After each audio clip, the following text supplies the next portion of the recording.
Hey everybody, in Black from modernintel.ca, and today we got something a little different. To start off, we all know what happened to Borg, a fellow YouTube video blogger.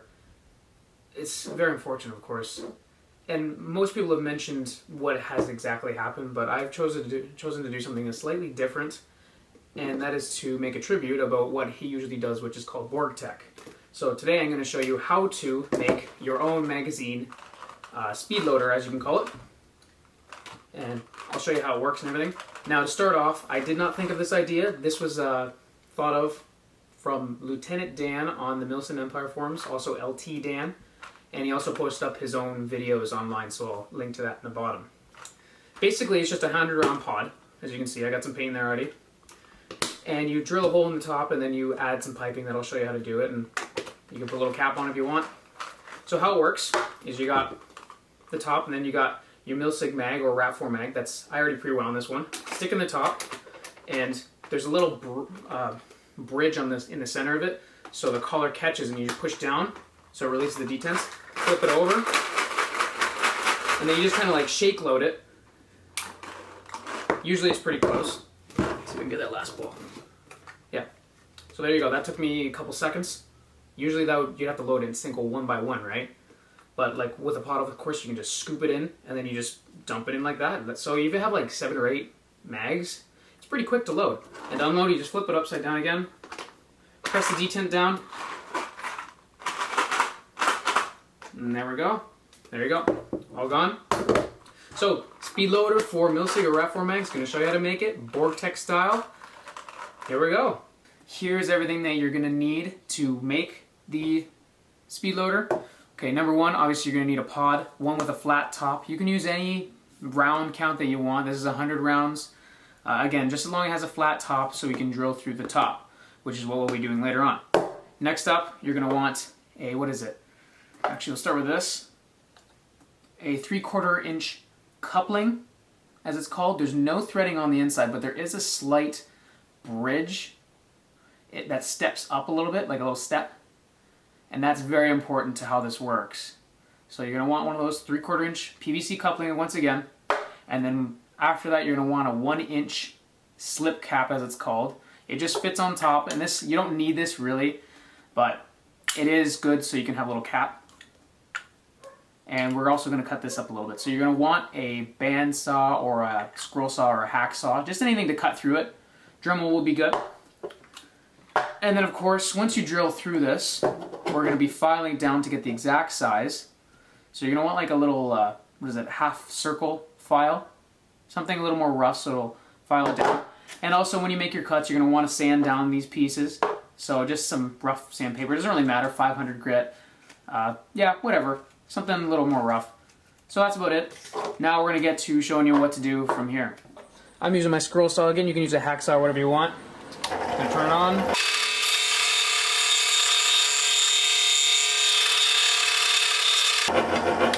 There we go.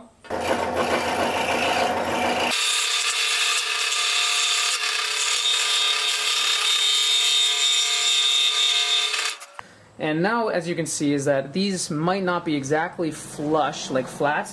So that's why you get your trusty sandpaper out. And you get both of them, and then you basically just do this for a while. And then it slowly starts smoothing out, you know? So just keep doing that until you're happy with the level of surface you get. And also one last thing, there's a little nub here. See that nub? Get rid of that. We also want to sand that piece off. Now once you've finished the sanding the surface, one thing to note is that this coupling fits inside this cap, and it's not really meant to come off because it is for plumbing. But what you want to do to get it working, so like if you were to pull out and it doesn't rip it out of the top of the pod cap, is I sand down the diameter of this. And again, just the same idea. Just go around the surface. Doing this is also very good for the glue, because glue likes rougher surface so it can get into the pores. So just keep doing that, and then keep testing it out until you have a fit that's not too tight.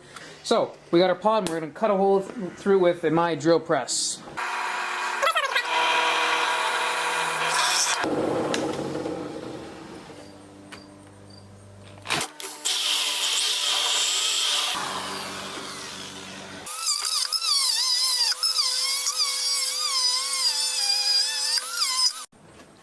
Alright, so I've done boring that out as close as possible.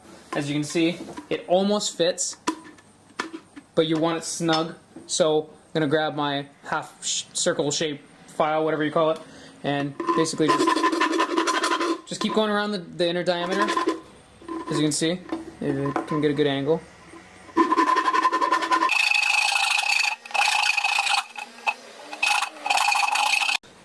Alright, so after a couple of minutes of filing down, I finally got this to fit inside. It's going to be tight, and that's what you want. So as you can see, you got it passing through just, there you go.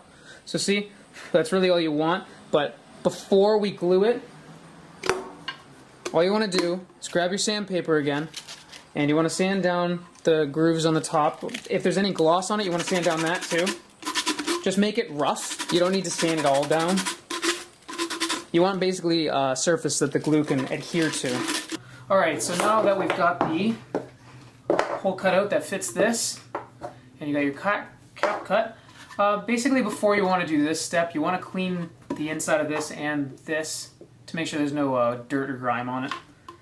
So basically, what you do is you follow the directions on your glue. I have Gorilla Glue, so you don't need to mix it, but epoxy you'd want to mix with some toothpicks and put on a cardboard piece or something. So I got my toothpicks right here, and basically, I'm just going to put some on the inside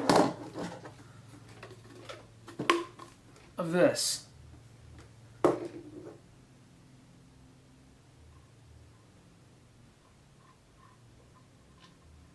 And then slide, I guess you could call it the stem or the core in, and it's going to be tight. Flip it on the inside. Make sure it's flush with the body. What I do is I flip it over and then I push it down so it's flush. So as you can see, it's in there pretty good. And then I just grab a little bit more with my finger, or you could use, like, this stuff's not too bad, so you can use your finger. But if you're using like crazy glue or something, don't use your finger. Use something like a paper towel or something like that you can apply stuff to, like a brush or something. And just put a little bead around the outside. But anyways, you can see the yellow around the edges. You just put a little seal of glue around it along with the inside. You put a little seal on it. And then, since it's already so tight inside, like that, it's already holding itself. You don't need to clamp or anything. You just put it in a spot that it'll dry for 24 hours and then leave it. 24 hours later, here's the finished product. You can see, like my Gorilla Glue, it expands, but epoxy wouldn't do that. On the inside, you can see it. This just keeps it really nice and tight inside. And of course, to try it out, just pop the top. Make sure you got your cap on. So as you see, you don't want it too tight because the stem isn't in there permanently, it's just glued in there, so you want it just snug. And obviously, you can put paint into the pot any way you wish. There we go. So there's the paint, those are up, hold the top. Here's MILSIG mag, or again you can use your Rap4 mags, upside down. And just shake it up.